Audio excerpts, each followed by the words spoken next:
ఇప్పుడు ఆయన రాజకీయాల్లో ఉన్నారు.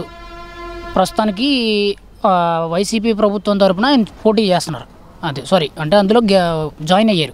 ఆయన జాయిన్ అయ్యారని చెప్పి కన్న కూతురు ఏదో అపోజిషన్గా 2 మాటలు మాట్లాడింది అని చెప్పి కన్నపగిలి తెంచుకోలేరు కదా.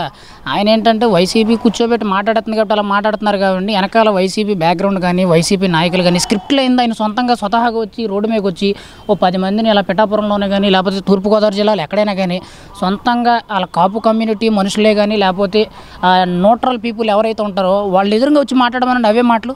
ఆవిడ నా కూతురు కాదు, నేను పెళ్లి చేసి పంపించేసాను, పవన్ కళ్యాణ్ మీద సపోర్ట్ చేస్తున్నాడు, నాకు సంబంధం లేదని అంటే కుదరదు కదా. అది ఆయనే పెంచాడు, కన్నాడు, పెంచాడు. ఈరోజు పెళ్లి చేసి బయటికి పంపించినంత మాత్రం ఏదో 2 మాటలు వ్యతిరేకం మాట్లాడిందని మాత్రాన అది వ్యతిరేకం అయిపోదు. అదంతా ఏంటంటే వైసీపీ అంతా ఒక ప్రీ ప్లాన్డ్ గేమ్ కింద ప్లాన్ చేస్తున్నాయి ఇవన్నీ. అదంతా స్క్రిప్ట్లో భాగమే. వైసీపీ ఓపెన్గా చెప్పాలంటే ఏ స్క్రిప్టు లేనిదే సినిమా తీయనట్టు, అలాగే ఏ స్క్రిప్టు లేనిది ఏ పార్టీ మీటింగ్ కానీ అసలు వాళ్ళ పార్టీకి సంబంధించిన మీటింగ్లో జరగకన్నా చేస్తారు. అదంతా అందరికీ తెలిసిందే. అది ఎవరెవరు మాట్లాడుతున్నారో, ఎందుకు మాట్లాడుతున్నారో. ఇప్పుడు ఇన్ని రోజులు లేనిది జస్ట్ ఈ 10 రోజుల్లో నేను పార్టీలో జాయిన్ అయిపోయి ఇప్పుడు అంత అసంతృప్తి ఎందుకు వచ్చేసింది? మరి 5 ఏళ్లలో మరి అదే పవన్ కళ్యాణ్ మీద అంత నోరేసుకుని పడవచ్చు కదా. అప్పుడే నా కూతురికి సంబంధం లేదు, అప్పుడే మీరు ఇలాగెలా చేస్తున్నారని మాట్లాడచ్చు కదా. ఈ 10 రోజుల్లోనే పవన్ కళ్యాణ్ ఎంత వ్యతిరేకమైందో అంత సీన్ ఎందుకు క్రియేట్ చేస్తున్నారు ఇన్ని రోజులు లేనిది? అది పాయింటే కదా, అది ఆలోచించాలి కదా ముందు. ఇప్పుడు ఎవరి ఫ్యామిలీని తీసుకొచ్చారంటే వాళ్ళ ఇంట్లో ఫ్యామిలీ అంటే అలానే వ్యక్తిగత విషయాలు మాట్లాడా. వాళ్ళు స్వతహాగా వాళ్ళు వచ్చారు. మా నాన్నగారు మాట్లాడుతుందంతా కరెక్ట్ కాదండి, మా నాన్నగారు ఏదో వైసీపీ స్క్రిప్ట్ ఎత్తుంది, ఆ స్క్రిప్ట్ని చదువుతున్నారు తప్పితే ఆయన స్వతహాగా ఆయన మనసులో వచ్చిన మాటలు కాదన్నారు. కానీ అంతేగాని మా నాన్నగారు మా ఇంట్లో మేము ఈ తప్పులు చేసాం, మమ్మల్ని తప్పులు చేసామని చెప్పి వాళ్ళు ఏం వ్యక్తిగతంగా వీళ్ళు మాట్లాడించలేదు. వాళ్ళు కూడా మాట్లాడలేదు కదా. వాళ్ళు వచ్చారు, మా నాన్నగారు చేసేది కొంచెం పొరపాట్లు ఉండొచ్చు, అవన్నీ మేమైతే వ్యతిరేకిస్తున్నాం, అది కరెక్ట్ కాదు, వైసీపీ చెప్పే స్క్రిప్ట్లో మా నాన్నగారు చెప్తున్నారు తప్పితే మా నాన్నగారు స్వతహాగా చెప్పింది కాదని చెప్పి ఆవిడ వినయపూర్వకంగా ఒక వీడియో రిలీజ్ చేశారు. అంతేగాని ఆవిడ ఎవరిని తిట్టినట్టు కానీ లేకపోతే ఆవిడ ఏదో పర్సనల్ విషయాలు మాట్లాడినట్టు లేకపోతే వీళ్ళ పర్సనల్ విషయాలు మాట్లాడినట్టు ఎక్కడ మీడియాలో ఎక్కడ లేదండి. అది ఆయనకైన స్క్రిప్ట్ వైసీపీ ఇచ్చే స్క్రిప్ట్ అంతా ఆయన చదివించుకుంటాడండి. ఇప్పుడు పవన్ కళ్యాణ్ గారు 3 పెళ్ళిళ్ళు ఎందుకు వచ్చినండి? రాష్ట్రం ఏ పరిస్థితుల్లో ఉందని ఆలోచించడం మానేసి పవన్ కళ్యాణ్ గారు 3 పెళ్ళిళ్ళ వల్ల ఇలా రాష్ట్రం బాగుపడిపోతుందా చెప్పండి.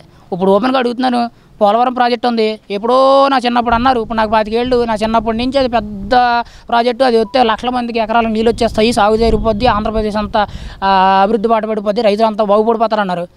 ఎప్పుడో ఆయన రాజశేఖర రెడ్డి టైంలో దానికి శంకుస్థాపన చేశారు, చంద్రబాబు నాయుడు టైంలో 50% వర్క్ చేశారు. ఈ మిగతా 50% ఈయన వచ్చిన తర్వాత కంప్లీట్ చేయొచ్చు కదా.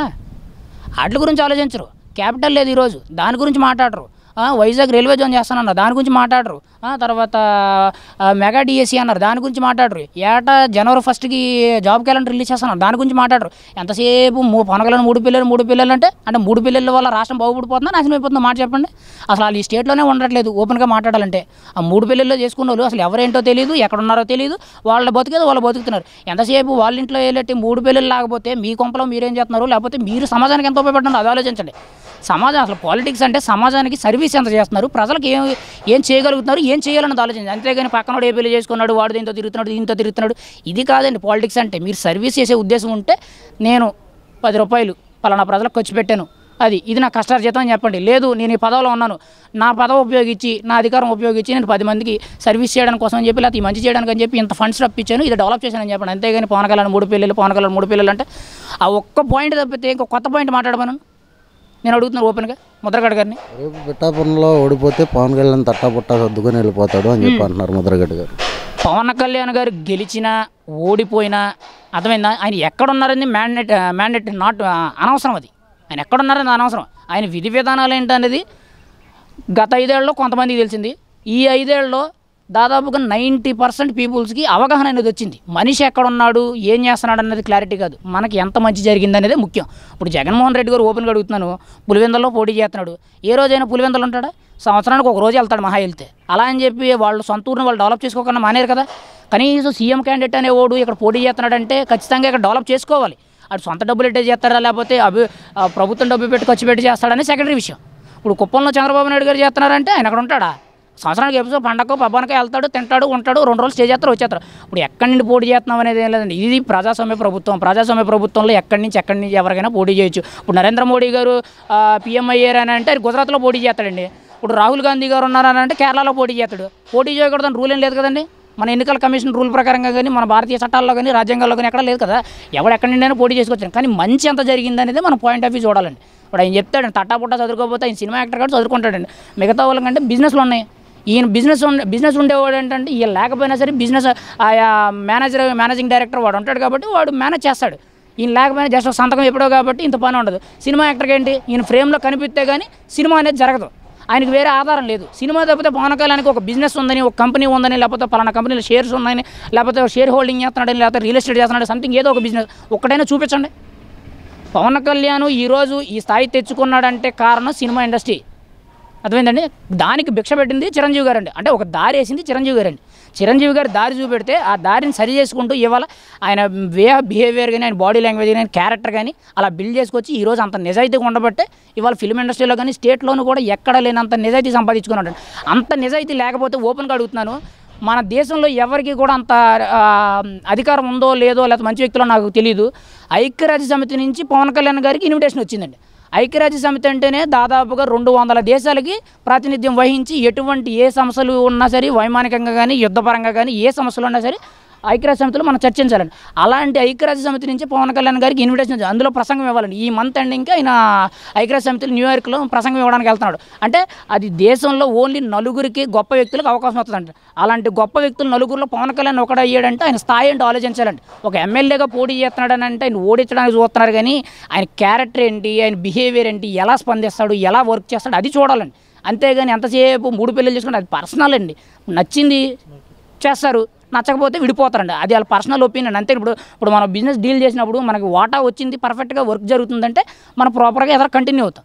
వర్క్ జరగలేదు అనుకుంటే మనకు లాస్ వస్తుంది, లేకపోతే ఇబ్బందిగా ఉంది, ఇది మనకు కరెక్ట్ కాదు అని సస్టైన్ అయ్యే కాదు అనే ఫలం అయితే విడిపోతారు. అందులో తప్పే ఉందన్న. పర్సనల్ లైఫ్ గురించి, పాలిటిక్స్ గురించి మాట్లాడడం అయితే కరెక్ట్ కాదు. ఓపెన్గా చెప్తున్నాను, ముద్రగడ గారు ఏ వ్యాఖ్యలు చేసినా సరే అదంతా వైసీపీ స్క్రిప్టెడ్. అది ఓపెన్గా చెప్తున్నారు. ఇదంతా ఐపాక్ టీం నుంచి స్క్రిప్టెడ్గా జరుగుతుంది. ఓపెన్గా చెప్పాలంటే సజ్జల రామకృష్ణారెడ్డి కొడుకు సజ్జల భార్గవరెడ్డి ఇదంతా ఐపాక్ టీంకి ఆయన వైసీపీ మీడియా ఇన్ఛార్జ్ కింద వర్క్ చేసిన కానించి మీడియా అంతా భ్రష్టు పట్టించేసాడు. ఈ మీడియా పరంగా జరిగే దుష్ప్రచారాలన్నీ ఓపెన్గా చెప్పాలంటే ఈ మీడియా పరంగా రీసెంట్గా గీతాంజలి అని చనిపోయిన చూడు, ఇలాంటి ఇట్ల కారణాలన్నీ ఈ వైసీపీ ఐపాక్ టీము, సజ్జల భార్గవరెడ్డి, సజ్జల రామకృష్ణారెడ్డి వీళ్ళ మేనేజ్మెంట్లోనే జరుగుతుంది. కానీ ఎంతమందికి అవగాహన ఉందో లేదనేది వాళ్ళది. దాదాపుగా ఒక 4-5 ఫ్లోర్ల బిల్డింగే తీసుకొని ఒక సాఫ్ట్వేర్ కంపెనీ నడిపినట్టు ఈ ఐపాక్ టీంతో ఇంత మీడియా నెట్వర్క్ నడుపుతున్నారండి. అది ప్రజలు ఏంటంటే చూసేవాళ్ళు ఎప్పుడూ కూడా ఎదుటోడు చెప్పేదానికంటే ఏదైనా స్ప్రెడ్ అయితే ఆటోమేటిక్గా నమ్మేస్తారండి. అది నిజమో అబద్ధమో నమ్మరండి. ఇప్పుడు అంతా మీడియా అంతా గుడ్డిగా ఏది ప్రచారం చేస్తే అదే నమ్మేస్తున్నారు. ఇప్పుడు జరిగేది కూడా అదే. అలా స్క్రిప్ట్ రాస్తున్నారు. ఈయన వెనకాల బోర్డు ఎట్టు కూర్చుంటున్నాడు. వైసీపీలో 3-4 ఉంటున్నారు. ముద్రగడ గారు పవన్ కళ్యాణ్ తిరిగి వెనకాలంతా మొలతాళ్ళు ఉండవు, ఓట్లు ఉండవు అని అంటాడు. ఇప్పుడు ఇవి చెప్తాడు. ఇప్పుడు పవన్ కళ్యాణ్ దగ్గరికి వచ్చింది కాబట్టి, అంటే ముద్రగడ కూతురు గారు పవన్ కళ్యాణ్ దగ్గరికి వచ్చారు కాబట్టి ఆయన బహిరంగంగా మామూలుగా చెప్పారు అంతే, ఎమ్మెల్యే టికెట్ ఇస్తారు. ఒకవేళ ఇదే ప్లేస్లో వైసీపీ ఉంటే ఏం చేసి ఉండేది? ఎమ్మెల్యే టికెట్ వైసీపీ ఉంటే ఏం చేస్తారు? ఓపెన్గా అడుగుతున్నానండి. ఇప్పుడు జనసేన నుంచి చాలామంది వెళ్ళారు. ఈవెన్ చాలామంది చెప్తున్నారు. రీసెంట్గా వచ్చేటప్పటికి ఆయన ఎవరు, పోతిన మహేష్ ఒకడు, తర్వాత ఈయన పితాని బాలకృష్ణ ఒకడు, ఆ తర్వాత ఆయన అమలాపురం నుంచి శ్రీధర ఆయన పేరేదో ఉంది ఆయన ఒకడు. ఇలా చాలామంది జనసేనలో ఒకప్పుడు వాళ్ళు ఎవరో తెలీదు, ఒక కార్యకర్తగా స్టార్ట్ అయ్యి వాళ్ళకుండే ఖాతా కొత్త డబ్బు బలం ఉపయోగించుకొని కొంచెం హైప్ వచ్చేటప్పటికి ఇవాళ పేరు తెచ్చుకొని ఒక ఎమ్మెల్యే స్థాయి అయ్యాడు. కానీ ఇప్పుడు టికెట్ రాలేదని చెప్పి కోవర్ట్ అయిపోయి అపోజిషన్కి వెళ్ళిపోయి అపోజిషన్ వైసీపీలో జాయిన్ అయిపోయారు. వాళ్ళకి ఎవరికైనా ఎమ్మెల్యే టికెట్ ఇచ్చారని ఒక ఓపెన్గా అడుగుతున్నాను. ఇప్పుడు ఎంతమంది జనసేన నుంచి కానీ టీడీపీ నుంచి కానీ వైసీపీలో జాయిన్ అయ్యారు. ఒక్కరికంటే ఒకరికి టికెట్ ఇచ్చారా? కానీ జనసేన మాత్రం ఆ సిచ్యువేషన్ తగ్గట్టు వీడు సూటబుల్ అవుతాడు, కరెక్ట్గా వర్క్ చేయగలడు, వాడు నిజాయితీపరుడు, కనీసం ఖాతా కోతో ప్రజలకు మంచి చేయగలిగి, ఖాతా కోతో ప్రజలకి డబ్బు ఖర్చు పెట్టగలిగి మంచి చేయగలడు అనుకున్నోడికి టికెట్లు ఇచ్చాడండి. ఇప్పుడు మీరు అంటున్నారు కదా జనసేనలో టికెట్ ఇస్తానని చెప్పి అనౌన్స్ చేశారన్నారు కదా. వైసీపీ అయితే అనౌన్స్మెంట్ ఉండదండి. వైసీపీ ఏంటంటే వన్ సైడ్ వాడుకోవడమేనండి. అర్థమైందండి? వైసీపీ అనేది వాడుకోవడం. అది జనాలకు కూడా వాళ్ళకు కూడా తెలుసు. ఇప్పుడు వీళ్ళందరూ వెళ్ళిపోయారు. అక్కడికి వెళ్ళి ఏం చేస్తానండి, మీడియాలో బూతులు తట్టడం తప్పితే ఎవడో కూడా కనీసం ఒక ఎమ్మెల్యే పోటీ చేస్తున్నాడు ఓపెన్గా అడగమనండి. ఇవాళ ఇంతకుముందు పోతిన మహేష్ అంటే ఎవడో తెలియదండి. ఇంతకుముందు 5 ఏళ్ల కిందట. ఇవాళ ఆయన విజయవాడ వెస్ట్ నియోజకవర్గం నుంచి కేబిఎన్ కాలేజీ పాస్ట్లో కేబిఎన్ కాలేజీలో లెక్చరర్ అండి. ఆయన విజయవాడ వెస్ట్ నియోజకవర్గంలో లాస్ట్ టైం పోటీ చేశారు. కొన్ని పరిస్థితుల్లో ఆయన ఇస్తానని మాట ఇచ్చి ఉండొచ్చు, తర్వాత అది పొత్తు ధర్మం వల్ల తప్పలేదు. ఓపెన్గా చెప్పాలంటే పవన్ కళ్యాణ్ చేసింది ఇప్పుడు ఈయన పొత్తులో ఈయన సీట్ రాలేదు, అన్యాయం చేశాడని మాట్లాడుతున్నారు. ఏరిపోయిన కోవట్లు అందరూ. సొంత అన్నయ్యకే టికెట్ ఇవ్వలేదండి ఇక్కడ. అంతే కదా. ఇప్పుడు ఈయన రాజకీయం చేసి వ్యక్తిగతంగా లేకపోతే ఈయన స్వలాభం కోరుకున్నాడైతే సొంత అన్నయ్య నాగబాబుకి టికెట్ దిక్కలేదండి. లాస్ట్ టైం నాగబాబు గారు మా కాన్స్టిట్యున్సీ నరసాపురంలో పోటీ చేశారు ఎంపీ కింద, 3rd ప్లేస్ వచ్చింది. అర్థమైందండి. ఆయనకే టికెట్ లేదు. ఇప్పుడు ఆయన నా తమ్ముడు ఎటు వెళ్తే అటేనండి, నాకు టికెట్ లేకపోయినా పర్వాలేదని చెప్పి ఇవాళ హోల్ ఫ్యామిలీ నాగబాబు గారు కానీ, వైఫ్ పద్మజ మేడం గారు కానీ, వరుణ్ తేజ్ గారు కానీ వచ్చి పనిచేస్తున్నారండి ఇక్కడ ప్రచారం కోసం. సొంత అన్నయ్యకే టికెట్ లేనప్పుడు బయట ఎక్కడి నుంచి వచ్చాడు, ఏదో పొరపాటున ఫస్ట్ ఇస్తామని అనౌన్స్ చేశారు, తర్వాత ఏదో పొత్తు ధర్మం వల్ల మిస్ అయింది. 5 ఏళ్ళు ఇప్పుడు 5 నెలలు ఓపి పడ్డారు, ఒక 4 నెలలు ఓపి పడ్డారా? 4 నెలలు ఓపి పెడితే ఒకవేళ ప్రభుత్వం వస్తే ఎమ్మెల్యే కాదు కొన్ని ఎమ్మెల్సీ వస్తుంది. ఎమ్మెల్సీ కాకపోతే ఏదైనా దానికి ఇన్ఛార్జో లేకపోతే ఏదో చైర్మన్స్ ఏవో ఉంటాయి కదా. ఎంతసేపు ఎమ్మెల్యే అయిపోవాలి. ఒకప్పుడు వీళ్ళకి దిక్కు దిమ్మానం లేదండి. ఆ దిక్కు దిమ్మానం లేని వాళ్ళందరికీ ఇవ్వాలి. ఎమ్మెల్యే స్థాయికి వచ్చేసి మాకు వచ్చి ఎమ్మెల్యే అయిపోవాలి, మేము కూడా సంపాదించుకోవాలి. వీళ్ళందరూ ఏంటంటే ఓపెన్గా చెప్పాలంటే జనసేనలో ఇంకా చాలామంది ఉన్నారండి, ముసుగులో ఉన్నారు. నేను ఓపెన్గా చెప్తున్నాను. జనసేన కాబట్టి పవన్ కళ్యాణ్ ఏంటంటే ఎంతసేపు నీతి నిజాయితీ అంటే ఓపెన్గా పవన్ కళ్యాణ్ గారికి నేను అంటున్నానండి, పవన్ కళ్యాణ్ అంత నీతి నిజాయితీ ఉంటే దేశంలో బతకలేమండి. అది అలా ఉంటే అసలు తెమలదండి. ఇప్పుడు జగన్మోహన్ రెడ్డి ఒకటే, చస్తావా బతుకుతావా, ఈ రెండే సమాధానం ఉంటుంది. అది ఉంటే ఉండు, లేకపోతే అవతలపు. ఇప్పుడు నేను ఓపెన్గా అడుగుతున్నాను, జనసేన నుంచి దాదాపు 7-8 మంది వెళ్ళిపోయారు కోవట్లు. ప్రతి ఓడు రోజుకో స్క్రిప్ట్ వేస్తున్నాడు. స్క్రిప్ట్ వేసుకుని పవన్ కళ్యాణ్ నోటుకు వచ్చినాడు వాగేస్తున్నాడు. అదే వైసీపీ నుంచి చాలామంది వెళ్ళిపోయారు కదా, చాలామంది వెళ్ళారు. ఎవడు కూడా జగన్మోహన్ రెడ్డి అది అని చెప్పి వాగాడా? ఎవడు వాగడు. ఆ భయం ఉంటుంది. నేను ఓపెన్గా చెప్తున్నాను. నేను వ్యక్తిగతంగా ఎవరు సపోర్ట్ చేస్తానని తర్వాత విషయం. నేనైతే ఓపెన్గా చెప్తున్నాను, నేను ఎప్పుడు కూడా నీతి నిజాయితీగా సపోర్ట్ చేస్తాను. అది ఎవరు ఏంటి అనేది ఆ తర్వాత విషయం. కాకపోతే ఏంటంటే రూలింగ్ అనేది, భయం అనేది కల్పించాలి. మనిషిలో భయం అనేది ఉంటేనే ఖచ్చితంగా ఒక మనిషికి లోబడి ఉంటాడు. ఇవాళ పవన్ కళ్యాణ్ గారు ప్రతి ఒక్కరిని చిన్న కార్యకర్తగా నుంచి పెద్ద నాయకుడి వరకు ఈక్వల్గా చూస్తాడండి ఆయన. అది అంటే లేబర్ కా నుంచి ఒక ఎమ్మెల్యే స్థాయి వ్యక్తి వరకు సమానంగా చూడడం ఇవాళ ప్రతి ఒక్కడు ఆయన నోటుకు వచ్చినట్టు మాట్లాడుతున్నాడండి. సరిగ్గా మాట్లాడితే పవన్ కళ్యాణ్ వస్తే డోర్ దగ్గర నుంచొని చూడడానికి కూడా అవకాశం దొరకని మనుషులండి వాళ్ళు. వాళ్ళ బతుకు వాళ్ళ స్థాయి ఏదండి, నేను ఓపెన్గా చెప్తున్నారు. కానీ ఈరోజు ఆయన స్థాయి మర్చిపోయి అంతటి వాల్యూ ఉండే మనిషిని నోటుకు వచ్చినట్టు మాట్లాడుతున్నారండి. అది చాలా కరెక్ట్ కాదు. ఈవెన్ ముద్రగడ గారు కూడా ఇదంతా స్క్రిప్టెడ్ ప్లానింగ్ అండి. వైసీపీలో ఎంతమంది మాట్లాడినా అదంతా స్క్రిప్టేనండి. అదంతా ఈపాక్ట్ టీం నుంచి రాసుకొస్తారు, వీళ్ళందరూ మాట్లాడతారు. అదంతా కరెక్ట్ కాదండి. అది ఓపెన్గా జెన్యూన్గా ఇప్పుడు జెన్యూన్గా పాలిటిక్స్ అని అంటే ఏముంటుందండి, సర్వీస్ తప్పితే ఏం ఉండదండి అక్కడ. అది నేను ఓపెన్గా అడుగుతున్నాను, ఒక ఎమ్మెల్యేకి ఎంత వస్తుందండి జీతం? 2 లక్షలన్నర వస్తుంది మహా వస్తే. ఇంకా ట్రావెలింగ్ ఎక్స్పెన్సెస్ అలవెన్సెస్ ఒక 50,000 వేసుకున్నా 3 లక్షల రూపాయలు వస్తుందండి. సరిగ్గా నీతి నిజాయితీగా చేస్తే ఎమ్మెల్యేని ఎవడన్నా పోటీ చేస్తాడా చెప్పండి? ఇక్కడ అంతా దాచుకోవడం. ఒక కాంట్రాక్ట్ వచ్చింది, ఇక్కడ నుంచి అక్కడ రోడ్డు వేయాలి, 10 కోట్ల రూపాయలు కాంట్రాక్ట్ వర్క్ అనుకోండి, 5 కోట్లు వేస్తాడు, 5 కోట్లు దాచుకుంటాడండి. ఇవాళ పాలిటిక్స్ అంటే ఇది అయిపోయిందండి. పాలిటిక్స్ అంటే ముందు సర్వీస్ అండి. ప్రజలకు మనం ఎంత సర్వీస్ చేయాలి, ఒక ఎమ్మెల్యే ఉంటే చట్టసభల్లో ఉంటే మనం ఎంతవరకు మాట్లాడాలి, ఎలా మాట్లాడాలి, మనం మాట్లాడే తీరేంటని ఇవాళ చట్టసభల్లో మాట్లాడుతున్నారు. ఏ ఒక్కరు మాట్లాడే వాళ్ళు కూడా పవన్ కళ్యాణ్ పెళ్ళిళ్ళు, చంద్రబాబు నాయుడు గారి వైఫ్ గురించి, లోకేష్ గారి వైఫ్ గురించి ఇవి మాట్లాడుతున్నారు తప్పితే ఎవరన్నా దమ్ముంటే మా నియోజకవర్గంలో ఈ సమస్య ఉంది, నాకు ఒక 50 కోట్లు ఇవ్వండి, నేను సాల్వ్ చేస్తానని ఎవడన్నా మాట్లాడుతున్నాడా? ఏ నాయకుడు మాట్లాడతలేదండి. ఎంతసేపు ఇదే పాలిటిక్స్, ఆయన తిట్టడం ఈయన తిట్టడం. ఇవాళ జరిగేది కూడా అదేనండి. వైసీపీ టికెట్లు ఇవ్వదండి, వాడుకుంటుంది అంతే. అది ఎవరికి ఇవ్వాలో వాళ్ళకి ఇస్తుందండి. ఇవాళ వైసీపీ నుండి పోటీ చేసి జగన్మోహన్ రెడ్డి గారు అంటారు, మన తమ్ముడు మంచోడు, బేదోడు, ఏమీ డబ్బు లేదు, బాగా పనిచేస్తాడని అంటాడు. తక్కువలో చూడండి, ఎవరెవరికి నన్ను ఆస్తులు ఉన్నాయో, ఎవరెవరికి బిజినెస్లో ఉన్నాయో చూడండి. తక్కువ వైసీపీలో పోటీ చేసినట్టు ఎవరికి కూడా 1000 కోట్ల ఆస్తి తక్కువ లేదండి. ఈవెన్ మా భీమవరం ఎమ్మెల్యే గంధి శ్రీనివాసరావు కూడా చెప్తున్నాను, తక్కువలో ఎంత లెక్కేసుకున్నా 1500 కోట్లు ఉంటుందండి ఆస్తి. అది అవన్నీ బెనామీల పేర్ల మీద ఉంటాయి, ఎవరి పేరు మీద ఉంటాయో మన సెకండరీ విషయం అండి. అది ఆయన అంటాడు, మనవడు మన చెల్లె మన అక్క మంచిగా తక్కువ ఉంది, మంచోడు బాగా సపోర్ట్ చేస్తాడు. ఇవాళ నోరిపితే ఆడమైన బూతులు అండి వాళ్ళందరూ మాట్లాడేది. ఎవరండి రియల్గా పాలిటిక్స్ చేసేది? ఓపెన్గా మాట్లాడమని నీతి అవుతుంది, ఎవరు మాట్లాడరండి. అది ఎవడన్నా మనకలాంటి ఎవడన్నా మాట్లాడాడు అనుకోండి టార్గెట్ చేస్తారు. నేను ఓపెన్గా చెప్తున్నానండి, లాస్ట్ 22-25 డేస్ నుంచి ఎక్కడే తిరుగుతున్నాం, మేము పిఠాపురం కాన్స్టిట్యూన్సీలోనే తిరుగుతున్నాం. ఈ మధ్యన టార్గెట్ చేస్తూ మీడియా వాళ్ళే కానీ ఎవరన్నా సపోర్ట్ చేస్తున్నారన్నా, ఎవరన్నా మాట్లాడుతున్నారంటే వాళ్ళు టార్గెట్ చేసి ఆ బీచ్లకు రమ్మని అక్కడ టార్గెట్ చేసి వాళ్ళు కొట్టడాలు. నిన్న కూడా రీసెంట్గా చూసాం, సాయిధర్మధర్ గారు ఆయన ర్యాలీ చేస్తుంటే బీర్ బాటిల్స్ కట్టేసారు, ఒకళ్ళు తల బద్దలైపోయిందంటే. అంత అరాచకం ఏముందండి? ఇప్పుడు పాలిటిక్స్ అన్నాక ఎవరిదాలు చేసుకుంటారండి. నీ పార్టీకి నువ్వు సపోర్ట్ చేసుకుంటే ఇటు పార్టీకి ఇటు సపోర్ట్ చేసుకుంటాడు. అంతేగాని వాడు చేసే తప్పు వీడి చేసే తప్పును మరి నీకు నచ్చకపోతే ఓటేయడం అని నీకు నచ్చినట్టు చేసుకో.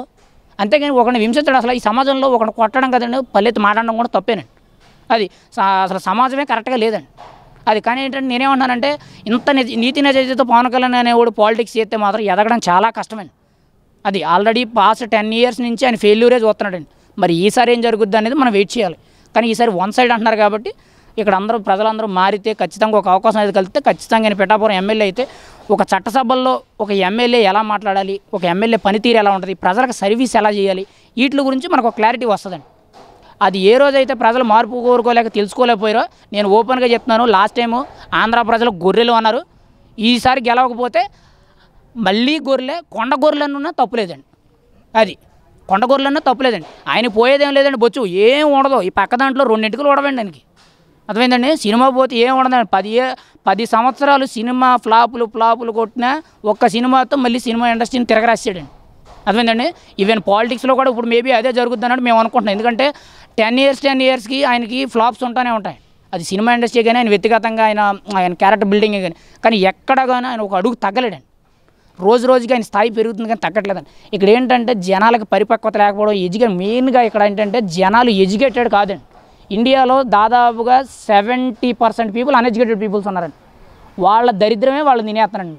ఎంతసేపు బిర్యానీ ఆడిచ్చే డబ్బు ఈడిచ్చే డబ్బు, లేకపోతే పక్కనోడు నాశనం గురించి కోరుకున్నారు తప్పే మనం ఎలా బాగుపడాలి, మనం ఎలా సంపాదించాలి, మనం ఇండివిజువల్గా ఎలా బాగుపడాలి, మనం ఎప్పుడు గొప్పలో కలవాలని చెప్పి నేర్చుకోవాలండి.